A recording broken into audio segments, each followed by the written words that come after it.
Hello, and welcome to this Christmas Day edition of the Shellac Show, a programme of 78 RPM discs you have written in to hear again. Some old favourites mingle with some real obscurities, with music by Berlioz, Bach and Turina, among others, with great artists of the past, including Marian Anderson, Mattia Battistini and Leopold Godowsky. We begin with one of the most popular 78s of all. It's rarely been out of the catalogue since it first appeared in 1937. John Jeffrey of Gayhurst in Bucks has asked to hear the overture to the Marriage of Figaro in the recording made by Sir Thomas Beecham and the LPO. Old hat it may be, but that's not Mozart's or Beecham's fault. It is rather good.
The overture to the Marriage of Figaro by Mozart, the London Philharmonic Orchestra conducted by Sir Thomas Beecham. Mrs. E.W. Butcher of Clacton-on-Sea wrote in last year, too late to be included in the third series. She says, please will you play a rendering of one of my great favourites, the Strasbourg Cathedral Choir and Orchestra, directed by Abbé Alphonse Hoch in The Shepherd's Farewell from the Childhood of Christ by Berlioz. It's sung in the original French, and the great spirituality evident endears this to me. Alas, I lent this record long ago. Ah me. Well, happy to oblige, Mrs. Butcher.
L'Adieu des Bergers, from Berlioz' L'Enfance du Christ, the Strasbourg Cathedral Choir under the direction of Abbé Hoch, recorded in the same year as the Beecham we heard, 1937. For the next record, we stay in France for Bach on a French organ. I suppose there's little likelihood of this disc ever appearing on CD. The organ tuner was obviously en vacances. There's some distortion, including what our technician describes as a wax cooling whistle at the end of side one, and the style of playing is distinctly unfashionable. But it's a record for which I personally have much affection. This is the Fantasia from the Fantasia and Fugue in G minor, played by the great blind organist and composer Louis Vierne.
Recorded in October 1929, that was the Fantasia in G minor by Bach, played by Louis Vierne, who was organist of Notre Dame from 1900 until his death in 1937. He died suddenly while actually in the middle of a service there.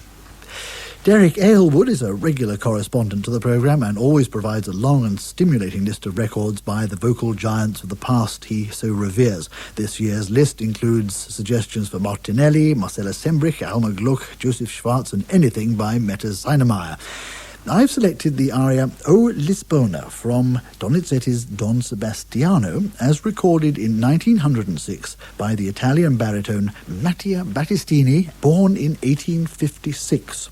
And the oldest great singer to make records while still in prime vocal condition.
In suol straniero, senza speme di mercé, per il cor del prigioniero, dolce patria, ognor con te, dolce patria, ognor con te,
ti riveggo sacra terra, or può farmi le fiale morir, ti riveggo sacra terra,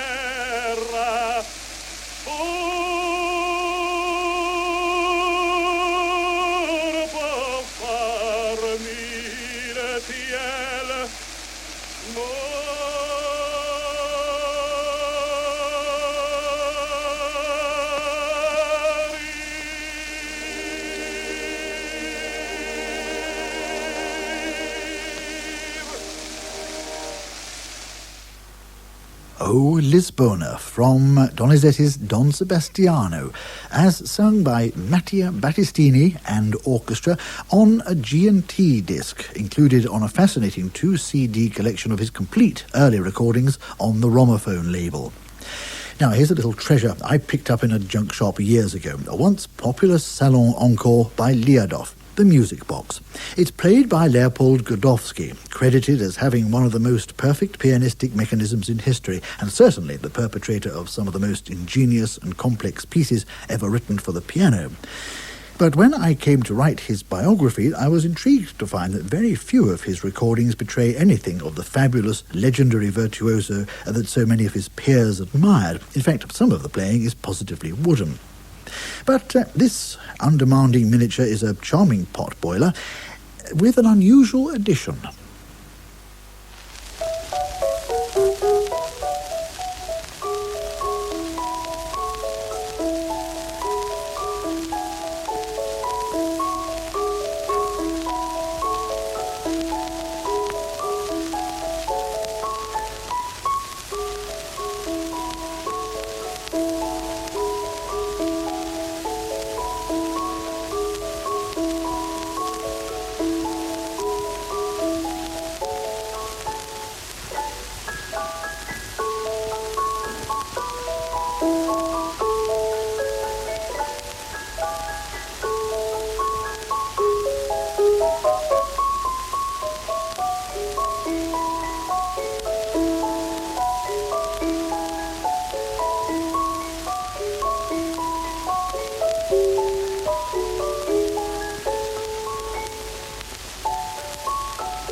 Music Box by Liadov, played by Leopold Godowsky, and recorded on the 26th of January 1924 on the Brunswick Cliftophone label, and to be played at 80 RPM. Though playing it at the standard 78, which we've just done, means the music is at the correct pitch. Explain that if you can. Miss J.M. Robinson of Hove in Sussex wrote in asking to hear another classic recording from the past. I would like to request Softly Awakes My Heart from Samson and Delilah, sung by Marian Anderson, the first 78 I ever bought. Here it is.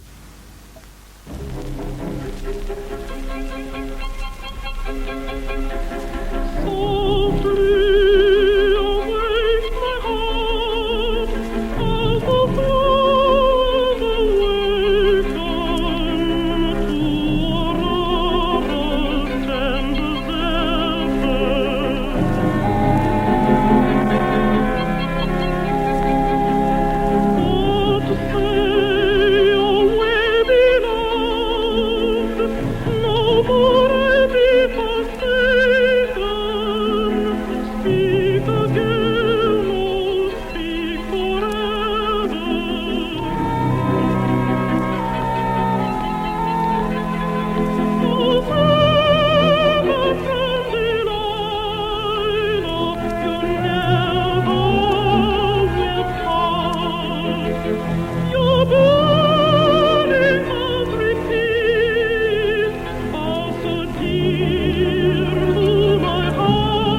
Works every time, doesn't it?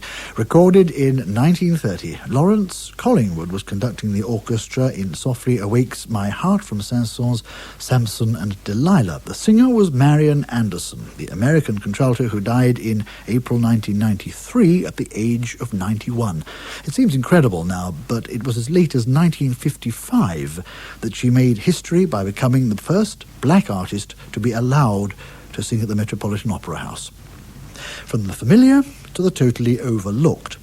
Arthur Reed from Stewarton in Ayrshire writes, "Many years ago I heard an old shellac recording played on Radio 3 of Norman O'Neill's incidental music to Mary Rose with choir accompaniment. May I make a request to hear it again, please?" Well, I hadn't come across O'Neill before, but my producer, Andrew Mussett, was, as ever, able to fill me in. O'Neill is the forgotten one of the group once known as the Frankfurt Five: Quilter, Granger, Balfour Gardner and Cyril Scott. His dates are 1875 to 1934.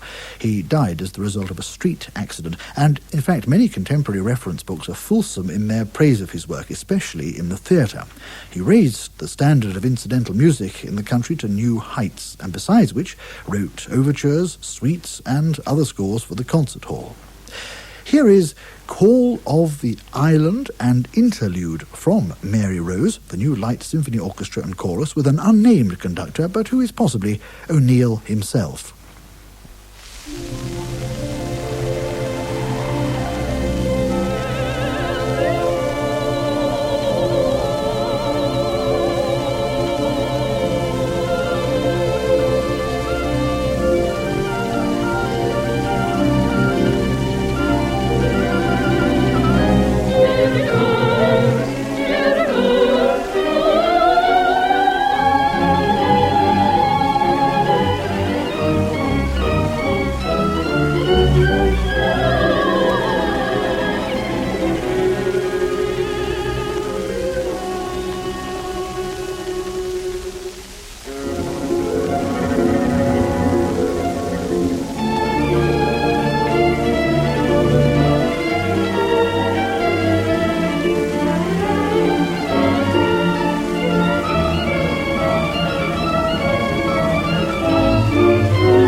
Call of the Island and Interlude from Mary Rose by Norman O'Neill, recorded in 1928. Well, last out of the cardboard sleeve for this evening is a short work for piano and orchestra for which we have to thank Matt White of London. It's about time Radio 3 had a regular slot for the shellac junkies like me, he says. From a list that would make a good programme on its own, we've chosen Eileen Joyce's recording, made in February 1936, of the Rhapsodia Sinfonica by Joaquin Turina. The work was composed in 1931, and it's in two sections. The first, languorously passionate, followed by some lively and evocative Spanish fire.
Rhapsodia Sinfonica by Turina.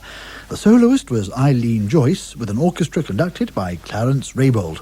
That's all we have time for this evening, and in case these last 3 late-night vigils have left you exhausted, you can have early nights for the whole of the following week until the next Shellac Show at 11 o'clock at night on Tuesday the 30th.